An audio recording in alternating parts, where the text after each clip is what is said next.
Surya's TV good evening news. శవ రాజకీయాలు చేసేది చంద్రబాబు అని మాజీ మంత్రి వెల్లంపల్లి శ్రీనివాసరావు అన్నారు. చంద్రబాబు నాయుడుకి అలవాటు. నందమూరి హరికృష్ణబాబు రోడ్డు ప్రమాదంలో చనిపోతే ఆ శవాన్ని డెడ్ బాడీని అక్కడ పెట్టి కేసీఆర్తో పొత్తులు మాట్లాడింది ఎవరండి? కేసీఆర్తో పొత్తులు మాట్లాడింది ఎవరు? ఆయన కాదా? ఎన్టీ రామారావు వెన్నుపోటు పొడిచి పార్టీ నాయకుడు ఇతను చంద్రబాబు నాయుడు. జగన్మోహన్ రెడ్డి సొంత పార్టీ పెట్టి సొంత సింబల్తో సింహంలా సింగల్గా వస్తున్నాడు. నీలాగా గుంపుల్లాగా ఊరపందులాగా రావట్లేదు ఆయన ఎప్పుడు కూడా. వెన్నుపోటు పొడిచి పార్టీ నీది కాదు, సింబల్ నీది కాదు, ఏది నీది కాదు, వెన్నుపోటు పొడిచి లాక్కున్నాడు నువ్వు. నీలాంటి వాడికి జగన్మోహన్ రెడ్డి గారు గురించి మాట్లాడే నైతిక అర్హత ఉందా? అసలు నీకు సిగ్గు శరం ఉందా? చంద్రబాబు నీకు సిగ్గు శరం ఉందా నీకు? నువ్వు ఇష్టం వచ్చినట్టు మాడుతున్నావు. ఏరా బాబు, నీ ప్రభుత్వంలోనే కదరా ఆ రోజు వివేకానంద రెడ్డి గారు చనిపోయింది. అప్పుడు ఏం పీకా నువ్వే ముఖ్యమంత్రివి. మరి ఆ రోజు ఎందుకు మాట్లాడలేదు నువ్వు? వాళ్ళ కుటుంబంలో చిచ్చులు పెట్టి ఏదో విధంగా రాజకీయ లబ్ధి పొందుదామని చెప్పని నీ యొక్క ఆలోచన, నీ దిక్కుమాల ఆలోచనలు అందరూ ప్రజలకు తెలుసు. అందుకే నేను ఓడిస్తారు. ప్రతి కుటుంబంలో చిచ్చు పెడతామే కదా.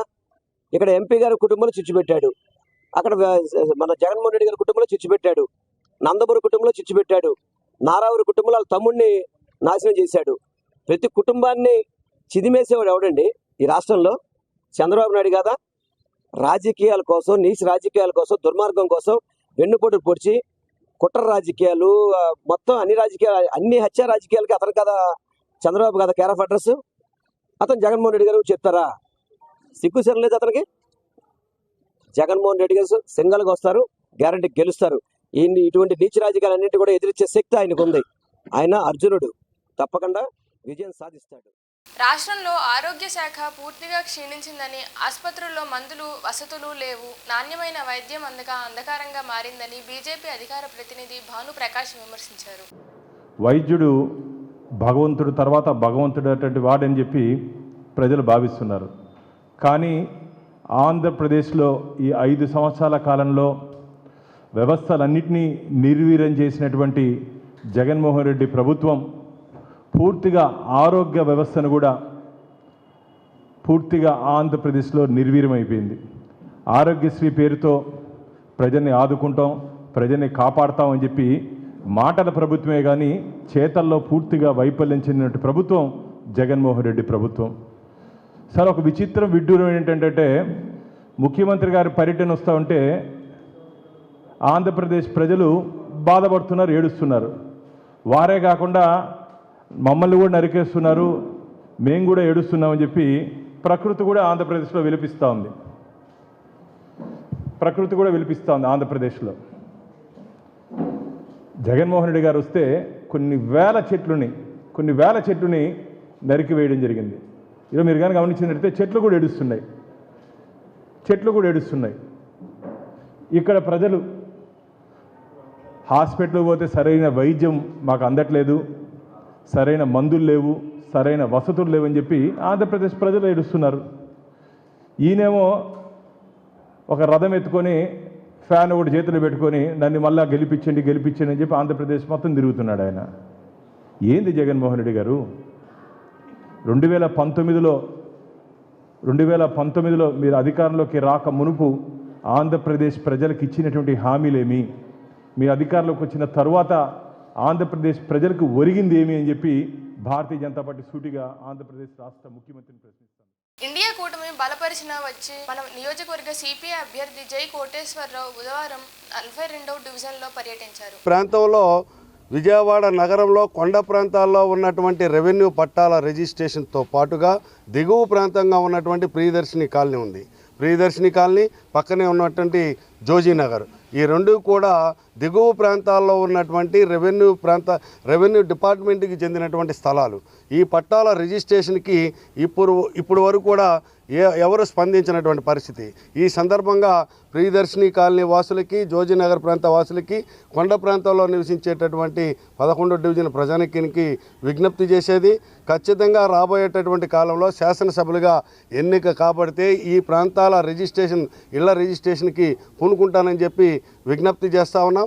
గతంలో నేను కార్పొరేటర్గా ఉన్నటువంటి రోజుల్లో మున్సిపల్ కార్పొరేషన్ ఇచ్చినటువంటి స్థలాల్ని కౌన్సిల్లో పెట్టి వాటిని రిజిస్ట్రేషన్ చేయించడం అనేటటువంటిది జరిగింది. పక్కనే ఉన్నటువంటి ఊర్మిళా నగర్ కానీ, ఊర్మిళా నగర్, ప్రజాశక్తి నగర్, అలాగే భగత్ సింగ్ నగర్, రోటరీ నగర్ ఇవన్నీ కూడా మున్సిపల్ కార్పొరేటర్లో ఉండగా నేను రిజిస్ట్రేషన్ చేశాను. అదే పద్ధతిలో శాసనసభకు ఎన్నికైతే రెవెన్యూ పట్టాల రిజిస్ట్రేషన్కి పూనుకోవడం జరుగుతుందని చెప్పి, మంచినీటి సౌకర్యం కొన్ని ప్రాంతాల్లో ఇప్పటికీ నీటి ఎద్దడి ఉంది. నీటి ఎద్దడిని నివారించేటటువంటి దానికోసం ప్రణాళికాబద్ధంగా కార్యక్రమం చేపడతామని చెప్పి, ముఖ్యంగా పాత బస్తీలో ఉన్నటువంటి అనేక రోడ్లు అనుసంధానం చేసి రోడ్ల అభివృద్ధి కోసం కృషి చేస్తానని చెప్పి ప్రజలందరికీ కూడా విజ్ఞప్తి చేసేది, పనిచేసేటటువంటి వారికి పట్టం కట్టండి, పనిచేసేటటువంటి వారికి ప్రోత్సహించండి, ప్రజా సమస్యల మీద స్పందించేటటువంటి వారికి చట్టసభల్లో మాట్లాడేటటువంటి అవకాశం కల్పించమని చెప్పి. బీసీ అభ్యర్థులు పోటీ చేసే నియోజకవర్గాల్లో బీసీలందరూ తమ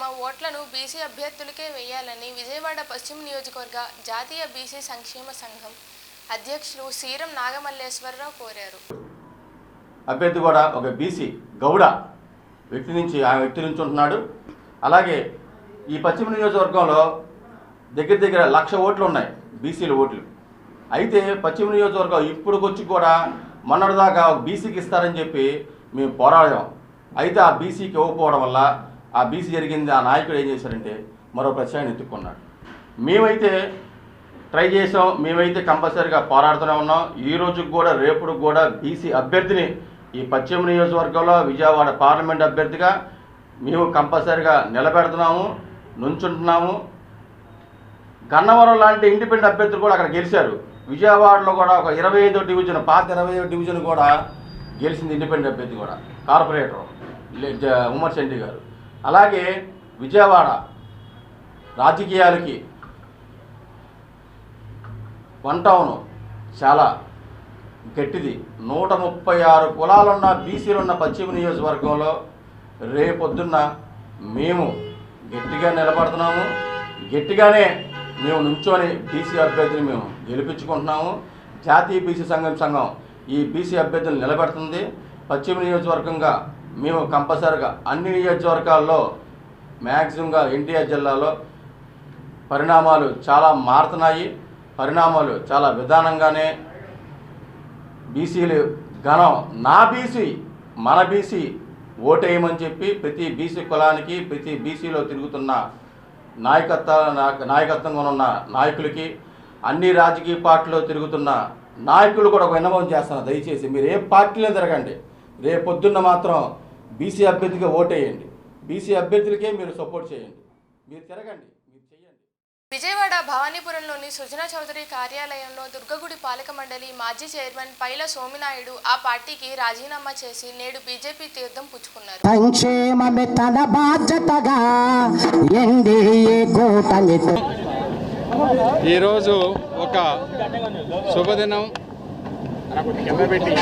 ముస్లిం సోదరులకి రంజాన్ సందర్భంగా శుభాకాంక్షలు చెబుతూ మా భారతీయ జనతా పార్టీలోకి సుదీర్ఘమైన అనుభవం ఉన్న పైలా సోమనాయుడు గారు, వాళ్ళ కుటుంబం మొత్తం, తమ్ముడు, పిల్లలు, అల్లుడు, సహచరులందరూ, కుటుంబం అంటే అందరూ, ఆయన పరివార్ మొత్తం, ఆయన ఫాలోయర్స్ అందరూ కూడా కలిసి వచ్చి ఉన్న ప్రాంతీయ పార్టీలో ఇక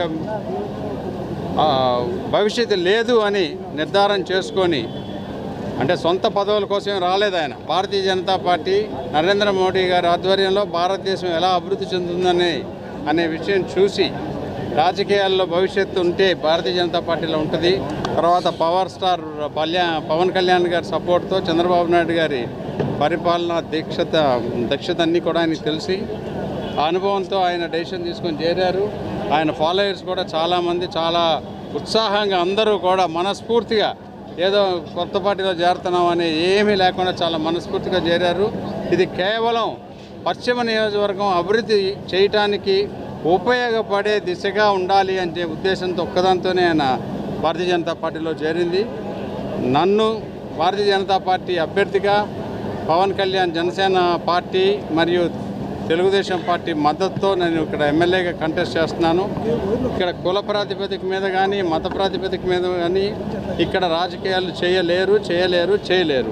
ఎందుకంటే భారతదేశంలో ఉన్న కులాలు, మతాలు, సంస్కృతులు అన్నీ ఉన్నాయి ఇక్కడ.